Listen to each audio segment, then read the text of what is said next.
अस्सलाम वालेकुम, welcome to my channel. उम्मीद करती हूँ आप सब खैरियत से होंगे। अल्हम्दुलिल्लाह हम भी खैरियत से हैं। आज मैं बनाऊंगी शाही चिकन वाइट कौरमा। उसके लिए जो इंग्रेडिएंट्स चाहिए, रेसिपी को हम करते हैं स्टार्ट। उसके लिए चाहिए हमें 1 kg चिकन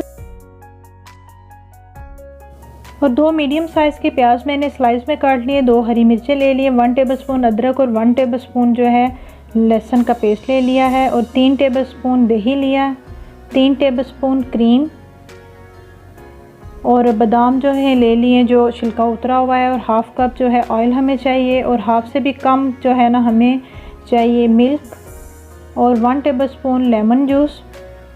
और स्पाइसेस जो चाहिए उसके लिए दालचीनी है, 1 टीस्पून जो है काली मिर्च का पाउडर है, ज़ीरा पाउडर है, लौंग है, सब्ज़ इलायची, काली इलायची और तेज़पात के पत्ते और नमक। और साथ ही मैं चूल्हा ऑन कर लूँगी, एक कढ़ाई रख दूँगी और उस पर जो हाफ़ कप हमने ऑयल जो लिया था वो मैंने ऐड कर दिया। थोड़ा सा गर्म होगा तो उसमें जो है मैं 2 मीडियम साइज़ के जो कटे हुआ प्याज है वो डाल दूँगी और इसको अच्छी तरह से मिक्स करना है। और इसको ब्राउन नहीं करना, इसको बस इसका कलर चेंज होने लग जाएगा, इसे गुलाबी सा कलर होगा तो हम इसको जो है प्लेट में निकाल लेंगे। क्योंकि हम वाइट कौरमा बना रहे हैं इसलिए हमें ग्रेवी वाइट चाहिए, तो हम इसको ब्राउन नहीं करेंगे। अब प्याज का कलर हो गया चेंज और गुलाबी सा कलर हो गया तो इसको एक मैं प्लेट में निकाल लूँगी अच्छी तरह से। इससे ऑयल निकाल कर इसको जो है ठंडा होने के लिए रख दूँगी। जब तक हमारा प्याज ठंडा होता है हम जो मैरिनेशन स्टार्ट कर लेते हैं। 1 kg चिकन को 1 टेबलस्पून जो है जिंजर और 1 टेबलस्पून गार्लिक का पेस्ट और साथ में 1 टेबलस्पून जो है लेमन जूस लगा के इसको अच्छी तरह से मैरिनेट करके रखना है। इससे ये होगा कि चिकन का कलर भी जो है वाइट हो जाएगा और गल भी जल्दी जाएगा। और साथ ही मैं ले लूँ एक ब्लेंडर जग और उसमें जो हमने लाइट पिंक किए थे प्याज उसको मैंने ऐड कर लिया, साथ में छिले हुए बादाम और साथ ही उसमें दूध ऐड कर दूंगी। ये 6 टेबलस्पून दूध होगा। साथ में 3 टेबलस्पून जो है दही इसमें ऐड किया और 2 हरी मिर्चें इसमें काट दूंगी। आप बादाम के साथ जो है ना काजू भी ऐड कर सकते हैं। मैंने काजू ऐड नहीं किए क्योंकि मुझे वो अच्छे नहीं लगते। अब इनका जो है ना बहुत अच्छा सा फाइन सा पेस्ट हम बना लेंगे। इसको अच्छी तरह से ब्लेंड कर लेंगे।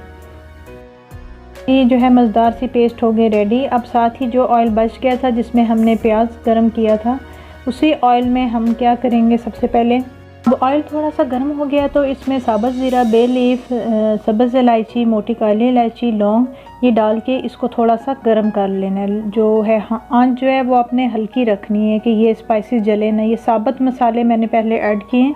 जब ये खुशबू आने लगेगी तो इसमें जो मैरिनेट किया हुआ हमारा चिकन है वो हम इसमें ऐड कर देंगे और उस मीडियम फ्लेम पे इसको अच्छी तरह से हमने ब्राउन करना है। सही तरह से इसको हमने भून लेना है।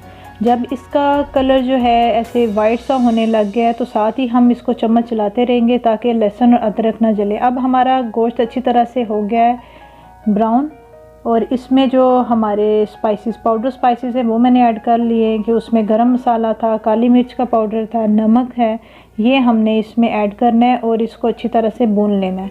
और साथ ही जो हमने पेस्ट बनाई थी वो हम इसमें ऐड कर लेंगे और इस पेस्ट को अच्छी तरह से इसमें मिक्स करना है। अच्छी तरह से मिक्स करके हमने इसको ढक्कन से कवर कर देना है और इसको मीडियम आंच पे पकने देना है।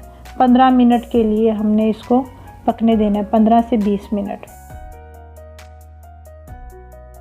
अब 15 मिनट हो चुके हैं और हमारी जो मज़ेदार सी ग्रेवी रेडी हो गई है। तो हम क्या करेंगे, चूल्हे को बंद कर देंगे और जो क्रीम थी वो हम इसमें ऐड करेंगे और अच्छी तरह से इसको क्रीम में जो है ना सारे चिकन को मिक्स कर लेंगे। ऑलमोस्ट हमारी डिश हो गई है रेडी। अब एक बाउल में इसको निकाल लूँगी। बहुत ही मज़ेदार और क्विक सी रेसिपी है। अगर आपको ये रेसिपी अच्छी लगी है तो लाइक, शेयर और सब्सक्राइब ज़रूर कीजिएगा और इसकी फुल डिटेल मैं डिस्क्रिप्शन बॉक्स में ऐड कर लूँगी। तब तक के लिए अल्लाह हाफिज़।